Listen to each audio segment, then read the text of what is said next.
आवाजाच्या दुनियेमध्ये सोबत स्वप्नांची, आवाजाच्या दुनियेमध्ये सोबत स्वप्नांची, कुणी गाणी गाई गप्पा मारी रंगत विषयांची, कुणी गाणी गाई गप्पा मारी रंगत विषयांची. या रेडिओच्या लहरींवरती चंगळ श्रोत्यांची, या रेडिओच्या लहरींवरती चंगळ श्रोत्यांची. ही इन्फिनिटीची वाणी आहे 100 नम्राची, ही इन्फिनिटीची वाणी आहे 100 नम्राची, ही इन्फिनिटीची वाणी आहे 100 नम्राची. पिंपरी चिंचवड एज्युकेशन ट्रस्ट संचालित infinity community radio 90.4 FM, reflecting you. श्रोते हो नमस्कार. आपण ऐकत आहात PCET's इन्फिनिटी 90.4 FM आणि मी आहे तुमच्यासोबत आरजे विद्या.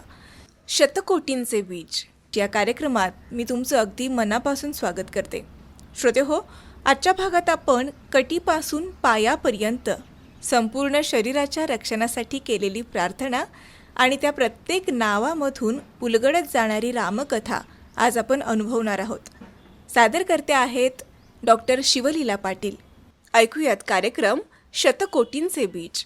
श्रीराम जय राम जय जय राम, श्रीराम जय राम जय जय राम, श्रीराम जय राम जय जय राम, श्रीराम जय राम जय जय राम, श्रीराम जय राम जय जय राम, श्रीराम जय राम जय जय राम. नमस्कार. PCET's इन्फिनिटी 90.4 FMवर मी डॉक्टर शिवलीला पाटील. शतकोटीचे बीज या सत्रातील आपल्या आजच्या भागामध्ये तुम्हा सगळ्यांचं मनापासून स्वागत करते. आपण मागील काही भागांपासून रामकवच या भागाला सुरुवात केलेली होती. त्यापैकी काही अवयवांचं जे वर्णन आहे ते आपण पाहिलेलं आहे. आज आपण त्या पुढील श्लोक घेणार आहोत. मध्यम पातु खरध्वंसी नाभिं जांबवदाश्रयः, सुग्रीवेश कटी पातु सक्सिनी हनुमत प्रभू. मागच्या भागामध्ये आपण मध्यम म्हणजे मध्य शरीर याचं वर्णन आणि नाभी याचं वर्णन पाहिलेलं आहे. आज आपण कटिभाग आणि सक्स्थी या भागाचं वर्णन पाहणार आहोत. सुग्रीवेश कटी पातु असं म्हटलेलं आहे.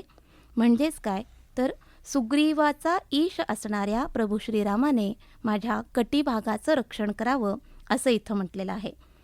आता कटी हा भाग म्हटल्यानंतर सुग्रीवाचा ईश हा जो शब्द आलेला आहे त्याबद्दल आपण थोडंसं जाणून घेऊयात. प्रभू श्रीराम हे सुग्रीवाचे स्वामी कसे झाले हा जर अर्थ आपण समजून घ्यायचा म्हटलं तर आपल्याला सुग्रीवाची खरी तर थोडीशी कथा माहिती असली तर हा भाग आपल्याला नीट समजून घेता येतो. वाली आणि सुग्रीव हे दोघेही भाऊ आणि खरं तर त्या दोघांचं एकमेकांवर अत्यंत प्रेम होतं. एक दिवशी मायावी नामक एका राक्षसानं रात्रीच्या वेळी किष्किंधा नगरीच्या दाराशी येऊन वालीला युद्धाचं आव्हान दिलं आणि आरोळ्या ठोकल्या. वाली आणि सुग्रीव बाहेर आले. त्यांना पाहून तो राक्षस पळू लागला. खूप दूर गेल्यानंतर गवताने झाकलेल्या एका विवरात तो शिरला. वालीनं सुग्रीवाला शपथ घालून बाहेरच थांबवलं आणि तो स्वतः आत गेला. कित्येक दिवस आतमध्ये युद्ध चाललं होतं. शेवटी राक्षसांच्या गर्जना ऐकू येऊ लागल्या आणि त्याबरोबर रक्ताचे पाट वाहत बाहेर आले. वाली मारला गेला असावा असं सुग्रीवाला वाटलं आणि राक्षस बाहेर येऊ नये यासाठी सुग्रीवानं त्या विवराच्या तोंडाशी एक मोठा पर्वतप्राय दगड लावून ठेवला आणि ते दार बंद केलं. सुग्रीव दुःखाने किष्किंधेत परत आला. सिंहासन रिक्त ठेवता येत नाही म्हणून मंत्रीगणांनी त्याला सिंहासनावर बसायला भाग पाडलं. पण काही काळानंतर वाली परत आला. राज्याच्या अभिलाषेने सुग्रीवाने हे केलंय असं त्याला वाटलं आणि त्याला सुग्रीवाचा अत्यंत राग आला. त्यांनी सुग्रीवाला अत्यंत रागामध्ये आपल्या राज्यातून हाकलून दिलं. वालीपासून वाचण्याच्या प्रयत्नामध्ये सुग्रीव सगळीकडे पळत राहिला. त्याने संपूर्ण पृथ्वी पालती घातली आणि अखेर बुद्धिमान हनुमंताला तो भेटल्यानंतर हनुमंताच्या सल्ल्यानुसार तो ऋष्यमुख पर्वतावर येऊन राहिला. ऋष्यमुख पर्वतावर तो राहण्याचं कारण असं होतं कारण की पूर्वी वालीने जेव्हा दुदुंबी नामक राक्षसाला मारलं तेव्हा त्याचं जे शव होतं ते त्याने ऋष्यमुख पर्वतावर फेकलं. त्यावेळी त्या रक्ताने पर्वतावर असलेल्या मतंग ऋषींचा आश्रम अपवित्र झाला होता आणि म्हणून ऋषींनी वालीने जर ऋष्यमुख पर्वतावर पाय ठेवलं तरी त्याला मृत्यू येईल असा शाप दिला होता. त्यामुळं वाली या पर्वतावर कधीही येणार नाही हे निश्चित होतं, म्हणून सुग्रीव येथे राहू लागला.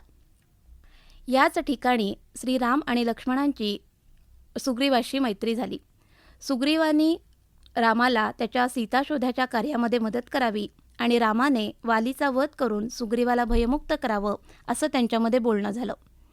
रामाच्या सामर्थ्याची परीक्षा घ्यावं असं सुग्रीवाला वाटलं आणि तो रामाला म्हणाला की हे जे समोर प्रचंड सालवृक्ष आहेत ना, त्या मोठ्या वृक्षाचा एकाच बाणाने वाली छेद करू शकतो. श्रीरामाने तसा एकाच बाणामध्ये जर या सालवृक्षांचा छेद केला तर मला हे पटेल की तुम्ही वालीला मारण्यामध्ये समर्थ आहात. श्रीरामांनी धनुष्यबाण हाती घेतलं आणि एकाच बाणात एका सालवृक्षाचंच काय, तिथे असलेल्या 7 सालवृक्ष त्यांचा सर्वांचा छेद केला आणि त्यांचा बाण पुढे असलेल्या पर्वताचाही छेद करून त्याच्या भात्यात पुन्हा परत आला. तेव्हा सुग्रीवाला हे पटलं की श्रीराम हे अत्यंत श्रेष्ठ आहेत. तो त्यांच्यापुढे नतमस्तक झाला आणि तो श्रीरामांना म्हणाला की तुम्ही इंद्रालाही पराभूत करू शकाल असे सर्वश्रेष्ठ आहात. आणि त्या दिवसापासून श्रीरामाला तो ईश म्हणजे स्वामी मानू लागला. श्रीराम जरी सुग्रीवाला आपले मित्र मानत असले तरी सुग्रीव मात्र त्यांना आपले ईश्वर किंवा त्यांना आपले स्वामीच मानू लागला. म्हणून इथे सुग्रीवेश म्हणजेच सुग्रीवाचे ईश असणारे श्रीराम असं म्हटलेलं आहे. रामाकडून वालीचा वध झाल्यानंतर खरं तर सुग्रीव किष्किंधेचा राजा झाला. बरीच वर्ष त्याला वालीच्या भयानी परागंदा होऊन राहावं लागलं होतं. त्यामुळं त्याला कुठलेही सुखोपभोग जे म्हणतो ते घेता येत नव्हते. त्यामुळं त्यांनी आता वालीचा जो पुत्र आहे अंगद त्याला मात्र त्याचा राज्याभिषेक केला आणि त्याला राजगादीवर बसवलं आणि स्वतः मात्र तो अत्यंत सुखोपभोगामध्ये निमग्न होऊन गेला. या सगळ्या सुखामध्ये तो इतका रत झाला की तो आपण श्रीरामाला जो शब्द दिला आहे तो शब्दच विसरून गेला. अनेक दिवस गेले तरी त्याला या कार्याची काही आठवण होईना. शेवटी लक्ष्मणाने सुग्रीवाची चांगलीच हजेरी घेतली. त्यांनी त्याला ही आठवण करून दिली की तू रामाला जो शब्द दिला आहेस तो जर पाळला नाहीस तर तूही वालीच्या दिशेने जायला मोकळा होशील. यानंतर मात्र सुग्रीव खडबडून जागा झाला आणि घाबरला देखील. मग तो रामकार्यासाठी कटिबद्ध झाला. वालीच्या भीतीने सुग्रीवाने जेव्हा पृथ्वी पालती घातली होती तेव्हा त्यांनी सगळी गुप्त स्थळं, सगळ्या गुप्त गुहा हे सगळं हेरून ठेवलं होतं. त्यामुळं विविध दिशांना शोध घेणारे जे वानर होते त्यांच्या टोळ्यांना त्या दिशेंना सीतेचा शोध कोठे कोठे घ्यायचा हे सांगून त्या स्थळांची इत्यंभूत माहिती सुग्रीवानं दिली आणि अशा रीतीने त्याने रामकार्याला पूर्णपणे मदत केली आणि तो या कार्यासाठी कटिबद्ध राहिला. खरं तर सुग्रीव हे मानवाचं प्रतीक म्हणायला हरकत नाही, कारण की अडचणीत सापडल्यानंतर आपण मनोभावे रामाचे सेवक होतो किंवा ईश्वराचे सेवक होतो आणि अडचण संपल्यानंतर आपण सोयीस्कररित्या त्यांना विसरतो. पुन्हा एखादा दणका बसेपर्यंत आपल्याला पुन्हा ईश्वर आठवत नाही.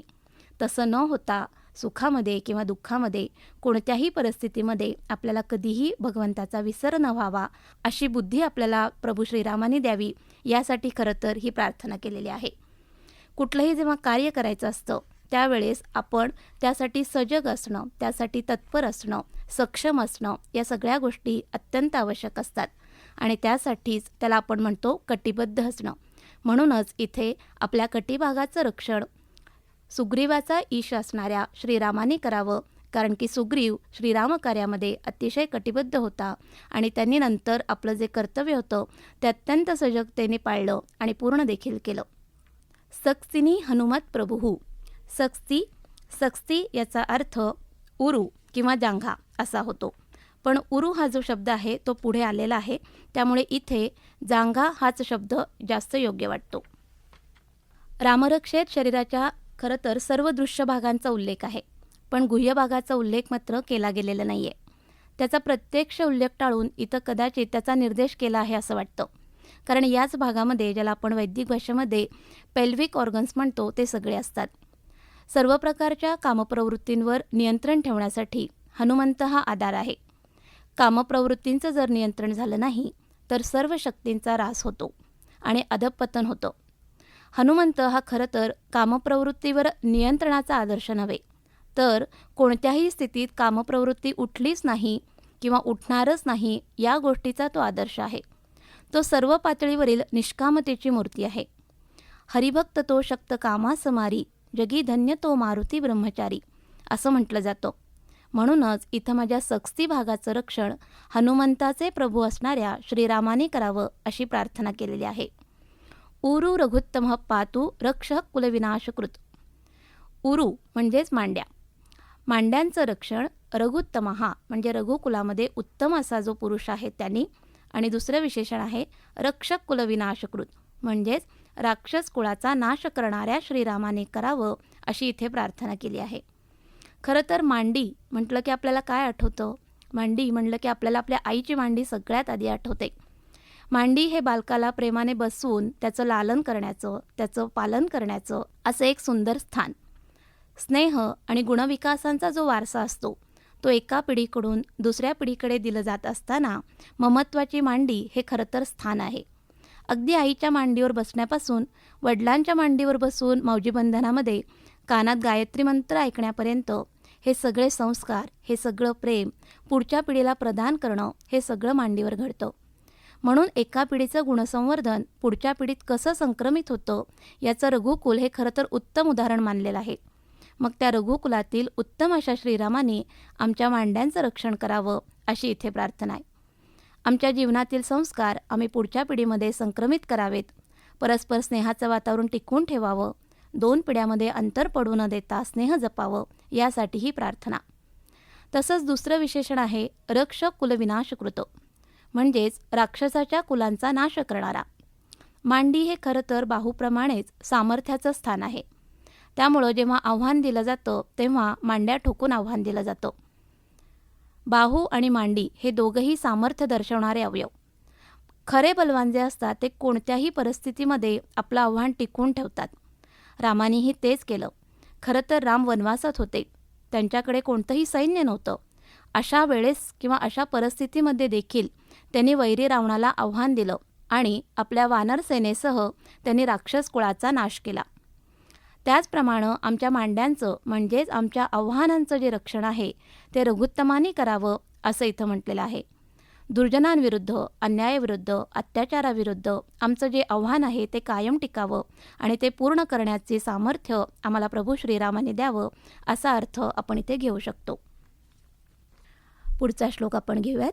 जानुनी सेतु कृतप्पातु जंगे दशमुखांतकः पादो विभीषण श्रीदः पातो रामो अखिलं वपुः. आता या श्लोकामध्ये जानूपासून संपूर्ण शरीर याचं रक्षण करावं ही प्रार्थना आहे. जानूनी सेतुकृत. जानू याचा अर्थ गुडघा. माझ्या गुडघ्यांचं रक्षण सेतुकृत म्हणजेच सागरावर सेतू बांधणाऱ्या श्रीरामाने करावं असं इथं म्हटलेलं आहे. जानू हा खरं तर पाय आणि मांड्या यांना जोडणारा सांधा आणि वैद्यकीयदृष्ट्या हा अतिशय किचकट असा सांधा असतो. याचा जर आपण कथाभाग समजून घेतला तर असं लक्षात येतं की सीतामातेला लंकेतून सोडून आणण्यासाठी समुद्रावर सेतू बांधणं क्रमप्राप्त होतं. युद्ध करून सीतामाईला सोडून आणणं ही खरं तर खूप प्रेरणादायी कृती होती. त्यासाठी समुद्रावर सेतू उभारून राम आणि लक्ष्मण आणि सर्व वानरसेना समुद्र पार करून गेले. त्यात निष्ठा होती, परिस्थितीवर मात करण्याची जिद्द होती, प्रयत्न होते, सामर्थ्य होते आणि स्वाभिमान होता. अशा पद्धतीने संसारातील अनेक अवघड परिस्थितीच्या काळामध्ये आपल्याला अनेक वेगवेगळ्या प्रकारचे सेतू बांधावे लागतात. त्यासाठी आमचे प्रयत्न, सामर्थ्य टिकावं अशी इथं प्रार्थना आहे. खरं तर कोणताही मार्ग दिसत नसताना श्रीरामाने ज्याप्रमाणे स्वतः मार्ग निर्माण केला आणि त्या मार्गावरून आपल्या उद्देशाच्या पूर्तीसाठी ते सर्वांना घेऊन गेले, त्याचप्रमाणे आमच्यामध्ये देखील हे सामर्थ्य निर्माण व्हावं. आमच्या ध्येयापर्यंत पोचण्यासाठी, आमचे प्रयत्न पूर्ण होण्यासाठी प्रभू श्रीरामाने आम्हाला ती वृत्ती, ती प्रवृत्ती द्यावी असं इथं म्हणायचं आहे. ऐहिक जीवन आणि परमात्मा यांना जोडणारा सेतू म्हणजे रामनाम आणि तो आमच्याकडून घट्ट बांधला जाण्यासाठी आमच्या प्रयत्नांचं सेतुकृत अशा रामाने रक्षण करावं असं इथं म्हटलं आहे. जंघे दशमुखांतकः. जंघा म्हणजे पोटरी. दशमुख रावणाचा अंत करणाऱ्या श्रीरामाने माझ्या पोटऱ्यांचं रक्षण करावं. दृढ पाय रोवून कसं उभं राहायचं हे श्रीरामाने शिकवलं. पाय रोवून उभं राहण्यासाठी मांड्यांमध्ये आणि पोटऱ्यांमध्ये बळ असावं लागतं. या दोन्हीसाठी इथं रक्षक कुलविनाशकृत आणि दशमुखांतक अशी नावं आलेली आहेत बघा. राक्षस कुळाचं निर्दालन करणाऱ्या प्रभू श्रीरामाने त्याच्या अवतार कार्यातील एक महत्त्वाचा उद्देश म्हणजे परित्राणाय साधूनाम विनाशाय च दुष्कृताम या वचनानुसार अधर्मी, अन्यायी आणि भोगवृत्ती असणाऱ्या रावणाविरुद्ध युद्ध पुकारून त्याचा नाश करणं. यावेळी सुरुवातीला खरं तर श्रीरामांकडे रथ नव्हता. तरीही सरत असणाऱ्या रावणांशी अरथ असणाऱ्या रामाने भूमीवर अगदी दृढ पाय रोवून युद्ध केलं. तेव्हा खरं तर बिभीषण मोठा संचित झाला आणि त्यांनी श्रीरामांजवळ येऊन विचारलं देखील की हे प्रभू रामा, की अशा या रावणाविरुद्ध तुम्ही युद्धात कसे यशस्वी होणार आहात? तुमच्याकडे तर रथ देखील नाही. तेव्हा श्रीराम त्यांना म्हणाले, ज्याने नित्य विजय प्राप्त होतो तो रथ वेगळाच असतो. शौर्य आणि धैर्य ही त्याची चाकं आहेत. सत्य आणि शील ही त्याची ध्वजा आहे. बल, विवेक, दम, परहित हे त्याचे घोडे आहेत. असा धर्मस्थ रथ ज्याच्याजवळ आहे त्याला कोणीही जिंकू शकत नाही. असं म्हणून जमिनीवर उभे राहून युद्धाला त्यांनी सुरुवात केली आणि विलक्षण पराक्रम देखील गाजवला. काही दिवसांनंतर इंद्रांनी आपल्या मातली सारथ्यासहित आपला रथ जो आहे तो श्रीरामांसाठी पाठवला. या प्रसंगातून काय लक्षात येतं? या प्रसंगातून पायांना निश्चयाचा जर जोर असेल, दृढता असेल, तर कोणत्याही परिस्थितीमध्ये लढण्याचं बळ निर्माण होतं हे यातून दिसून येतं. त्याप्रमाणेच आपल्या जीवन उद्देशांबाबत दृढतेने उभं राहण्याचं सामर्थ्य आमच्या जंगांना म्हणजेच आमच्या उरूंना प्राप्त व्हावं असं इथे म्हटलेलं आहे. मानवी जीवन उन्मत्त करणाऱ्या सत्वशीलतेचं संवर्धन आणि ते अवनत करणाऱ्या दुष्ट प्रवृत्तींचा अंत करण्यासाठी आमच्यामध्ये क्षमता निर्माण व्हावी आणि त्यासाठी दृढतेने प्रयत्न करण्याच्या प्रवृत्तीचं रक्षण व्हावं असं इथं म्हणून श्रीरामाची प्रार्थना केली आहे. पादो विभीषण श्रीदहा. विभीषण श्रीदहा. श्री म्हणजे संपत्ती आणि दहा म्हणजे देणारा. विभीषणाला राजलक्ष्मी देणाऱ्या श्रीरामांनी माझ्या पावलांचं रक्षण करावं असं इथं म्हटलंय. रावणावर विजय मिळवल्यानंतर खरं तर रम्य आणि सुंदर, स्वर्गाहूनही सुंदर अशी ती लंका होती आणि अशी लंका प्राप्त झाल्यानंतर त्यावर राज्य करणं काही अवघड नव्हतं. श्रीरामांनी ती बिभीषणांना मात्र देऊ केली. बिभीषण हा अत्यंत सत्वशील होता आणि तो रामभक्त देखील होता. त्याला असं वाटत होतं की श्रीरामांनी लंकेतच राहून त्यावर राज्य करावं आणि आपण मात्र त्यांची चरणसेवा करत इथेच राहावं. पण जननी जन्मभूमिश्च स्वर्गादपि गरीयसी असं बोलून आपली मातृभक्ती आणि मातृभूमीवरील जे प्रेम आहे ते श्रीरामाने दाखवून दिलं. आमच्याही मनात अशीच मातृभक्ती आणि देशभक्ती सदैव जागृत राहो. श्रीरामांनी त्यांच्या अवतारकार्याच्या उद्देशानुसार कर्मप्रवृत्त होऊन दुष्टप्रवृत्तीचा संहार तर केला, पण त्यानंतर लगेचच त्यांनी राजलक्ष्मी ही सत्वशील अशा बिभीषणाला देऊ करून स्वतः मात्र ते कर्मनिवृत्त झाले आणि स्वस्थानी अयोध्येला परत गेले. त्याप्रमाणे आम्हीही आमच्या आयुष्यामध्ये आपल्या उद्देशानुसार योग्य कर्मासाठी प्रवृत्त व्हावं. कर्माच्या कर्तृत्वाचा अहंकार आमच्यामध्ये कधीही येऊ नये आणि या वृत्तीचं कायम श्रीरामाने रक्षण करावं असं इथं आपण म्हणू शकतो. बिभीषणाला श्री देणाऱ्या निस्पृह रामाची पावलं जशी पुन्हा स्वस्थानी गेली तसंच आम्हीही निवृत्तीपंथानं स्वस्थानी म्हणजेच आत्मयोग स्थितीत जाण्याच्या आमच्या वाटचालीचंही श्रीरामाने रक्षण करावं असं आपण इथे म्हणू शकतो. पातु रामो अखिलम वपुः. वपुः म्हणजे खरं तर संपूर्ण शरीर किंवा आकार, स्वभाव, स्वरूप असं म्हणूयात. रामो म्हणजे रामाने. माझ्या संपूर्ण शरीराचं, माझ्या स्वरूपाचं श्रीरामाने रक्षण करावं अशी इथे प्रार्थना आहे. इथे शरीराच्या ज्या भागांचा उल्लेख केला गेला नाही त्यांचंही रक्षण व्हावं असं आपण समजू शकतो. स्वभाव यामध्ये सगळ्याच गोष्टींचा अंतर्भाव होतो आणि स्वरूप यामध्ये देखील मन, बुद्धी, चित्त, अहंकार या अंतःकरण चतुष्टयाचा देखील समावेश होतो. स्वरूप म्हटलं की ते बाह्यस्वरूप आणि आत्मस्वरूप अशा दोन्ही अर्थाने आपण घेऊ शकतो. म्हणजेच त्या आत्मस्वरूपात स्थित राहणं ह्या जीवनाच्या मुख्य उद्देशाचं संपूर्णतः रक्षण होणं हेच खरं तर इथे सांगायचं आहे. म्हणजेच माझ्या शरीर, मन, बुद्धी, चित्त या सगळ्यांचं रक्षण प्रभू श्रीरामाने करावं आणि मी आत्मस्थित व्हावं असं एकंदरीत इथे म्हणायचं आहे. हा जो संपूर्ण भाग आहे याला आपण रामकवच असं म्हटलेलं आहे आणि हा भाग इथे पूर्ण होतो. या रामकवचाच्या भागामध्ये जी नावं आलेली आहेत त्या नावांचा जर आपण विचार केला तर ती रामकथा उलगडत जाणारी नावं आहेत असं वाटतं.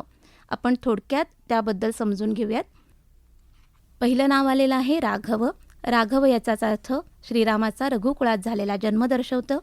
दशरथात्मज म्हणजेच पिता दशरथ आहे हे त्यातून दिसून येतं. कौसल्यहा म्हणजेच कौसल्या माता आहे हेही आपल्या लक्षात आलं.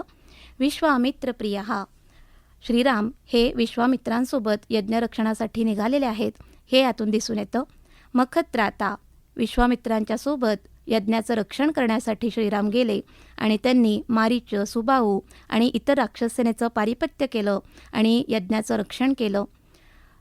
सौमित्री वत्सल यामध्ये सुमित्रापुत्र जो लक्ष्मण आहे तो अखंड रामसान्निध्यात आहे. वनवासात देखील तो श्रीरामांसोबत होता हे आपल्याला कळून आलं. जिव्हा विद्यानिधी वसिष्ठ आणि विश्वामित्र या ऋषींकडून अध्यात्मविद्या आणि शस्त्रास्त्रविद्या श्रीरामांनी आणि लक्ष्मणाने प्राप्त करून घेतली होती हे इथून लक्षात येतं. कंठम भरतवंदितः भरताबरोबर त्याचं बालपण, रामप्रेमी भरताकडून रामवियोगामध्ये रामाचं नित्यस्मरण या सगळ्या गोष्टी इथून लक्षात येतात. स्कंदो दिव्यायुधः विश्वामित्र ऋषींकडून दिव्य असे आयुध श्रीरामांना प्राप्त झाली होती हे यातून कळतं. भुजो भग्नेशकारमुखः हा सीता स्वयंवरातला प्रसंग. सीता स्वयंवरामध्ये प्रत्यंचा चढवताना शिवधनुष्याचा भंग केला यातून सीता स्वयंवराचा प्रसंग आपल्याला दिसून येतो. करौ सीतापती सीतेचं पाणीग्रहण श्रीरामांनी केलं. त्यानंतर हृदयम जामदग्नजित सीतेचं पाणीग्रहण करून तिला घेऊन येत असताना परशुरामांवर त्यांनी विजय मिळवला. मध्यम पातु खरध्वंसी त्यानंतर पंचवटी येथे त्यांनी खरं आणि दूषण या राक्षसांचा देखील त्यांच्या सैन्यासह नाश केला. नाभीम जांबवदाश्रया पुढे जेव्हा सीतेचं हरण झालं त्यावेळेस अनेक जण रामाच्या मदतीला आले आणि अनेकांना श्रीरामाने आश्रय दिला होता. त्यापैकी जांबवंत, सुग्रीव, हनुमान हे सगळेजण होते. त्यांचंही सहाय्य या कार्यासाठी प्राप्त झालं हा भाग आपल्या लक्षात येतो. सुग्रीवेश कटिपातू यावरून सीतेच्या शोधासाठी सुग्रीवाने केलेली मदत, सुग्रीव जो कटिबद्ध झाला तो भाग लक्षात येतो.